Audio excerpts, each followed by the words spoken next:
Здравейте, обръщам се към всички българи по света у нас. Знаете ли кой е Джеймс Велков или може да се очуди като Димитър Велков или Хайме, ако сте били на Канарските острови? Мислите ли, че е трудно да се изгради бизнес в чужбина, а пък да построите 2 града в чужбина? Какво мислите? Ако тези градове приличат на български, колко патриот трябва да бъдете? Аз живея в Марит, познавам мигрантския живот. Колко българи в чужбина оставят следи като неговите? Познавате ли българи, които са станали известни в чужбина и чрез тях чужденците познават България? Моля ви, поинтересувайте се с Джеймс Велков. Аз съм горд да чувам за българи, които са станали известни. Какво прави Джеймс Велков след като бяга от България? Къде отива? Отива в Германия. Там внася в Америка цигулки от Германия, Италия и Чехия. Внася и дървесина от Африка за Германия. Изважда ли си виза? Да, но много трудно. Трябвало е да плати 1 милион лева, но и след това е имал проблеми. Къде отива след това? Казали са му да отиде в Бразилия, но той предпочита друго. Заминава за Съединените щати в Ню Йорк. Какво прави в Съединените щати? Започва самостоятелен бизнес. Внася от Европа цигулки, акордеони и хармоники, които после продава в Америка. А в Европа внася цитрусови продукти и дървен материал. Имал ли е проблеми с този бизнес? Да. Споделя, че често е печелил пари, но и често ги е губил. Става ли по-голям бизнеса му? На къде го разширява? Да. Разширява го към Европа. Открива магазин в Хамбург за луксозни стоки. Връща ли се в Европа? Какво прави там? Да. Включва се в политиката. Става активен член и след това председател на Координационния съвет на Българския национален фронт. Става и председател на Българската лига за човек в хора и е член на Българското академично дружество в Мюнхен. На Тенерифе Джеймс Велков започва една наистина мащабна строителна дейност.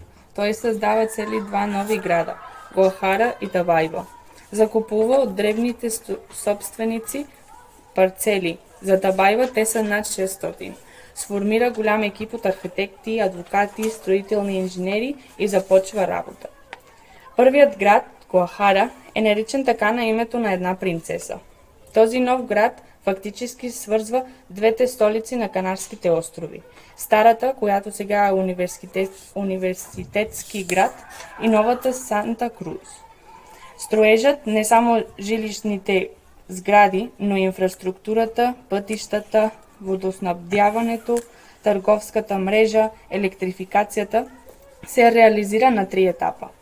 Джеймс Велков осъществява 2 от тях. Третия продава на един холандец. С спечелените пари закупува нови терени за град Табайба. Името идва от едно дърво, растение, типично за Канарските острови. Теренът на Табайба е толкова стръмен, че просто ми наложи да направя едно Велико Търново на Канарските острови, разказва господин Велков. Сградите са проектирани така, че задната им страна да е едноетажна, а фасадата е на 5-6 етажа. И всички апартаменти с прозорци към океана. Никой от обитателите не е лишен от тая прекрасна гледка. При този терен, разбира се, има проблем с улиците, но те са направени така, че никъде наклонът им е по-голям от 10 градуса.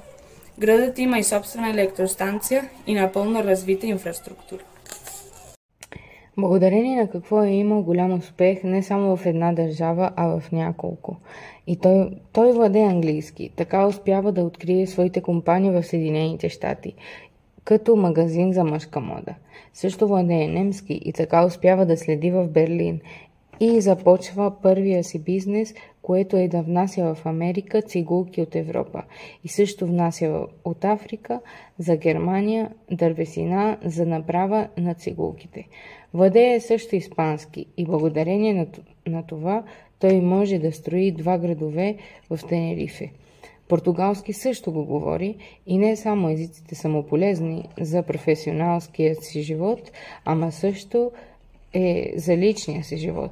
Той прекарва в Бразилия и се жени там. Той също говори и работи френски и италиански. Втория ми въпрос е: отварят ли врати езиците? И за мен твърдо да. За неговия си живот и професионален, и личен, животът нямаше да бъде същия, ако не е владеел толкова много езици. Третия ми въпрос е дали е помагала любовта. И в неговия случай аз не съм чак толкова сигурна. Повече му е помогнал живота в другите страни, а любовта е част от живота му. И последният ми въпрос е: какво купува в Турция и защо?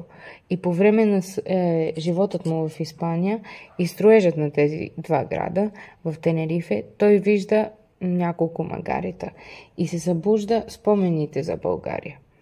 И това е една от причините, за да купи гробно място в Турция, защото иска да бъде погребан наблизо до родината си.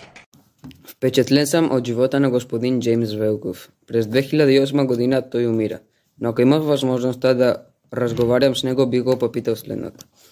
Защо бяхте започнали на Народния съд? Вие не сте престъпник, вие сте царски офицер. Успяхте да заминете в Бразилия. Защо не решихте да останете там, а отидахте в Щатите? Вие започнахте бизнес с цигулки. Защо с цигулки, а не с нещо друго? Платихте 1 милион лева за виза. Това е цената, за да запазите живота си и да продължите напред. Смятате ли, че това беше добра инвестиция? Когато спасихте жената, очаквахте ли майка й да ви осигури виза? Или желанието у вас да помагате, когато е нужно, е винаги живо? Много странни са интересите ви. Добре ли ви вървеше бизнесът с музикалните инструменти и цитрусовите продукти? Не ви ли беше страх да рискувате парите си на борсата? Вие казахте, че купихте камион с яйца с изтекал срок. Как успяхте да станете на крака след това? Какъв дух? Как успяхте да направите собствения си бизнес толкова голям? Вашите идеи бликат като извор.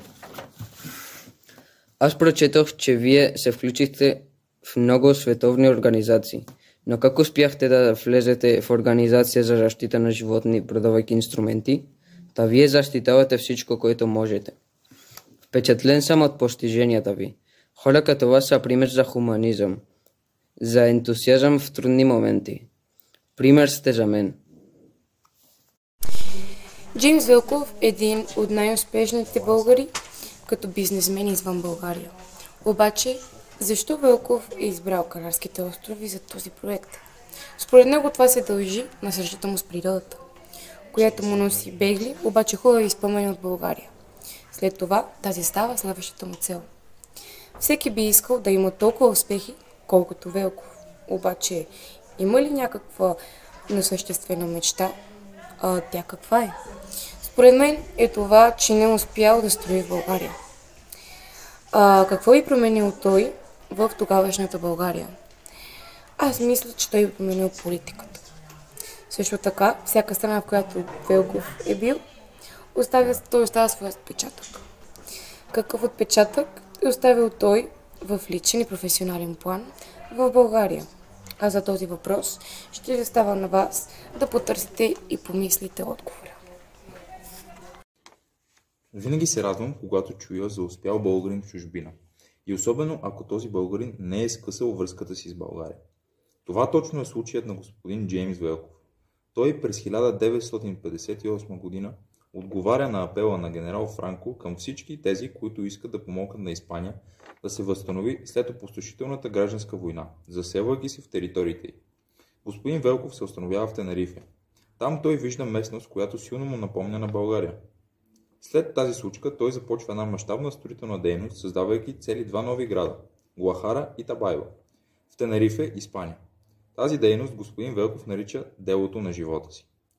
Случайност или не, един от тези градове, Табайба по-точно, прилича силно на Търново. Аз мисля, че тази случайност има име и то е нишката на господин Велков с България, която никога не е била прекъсвана. Джеймс Димитър Велков остава в историята като един изключителен предприемач, който никога не забравя своите български корени. Неговият живот и дейност са пример за това как с усърдие, смелост и благородство могат да се постигнат изключителни дела, както в личен, така и в обществен план.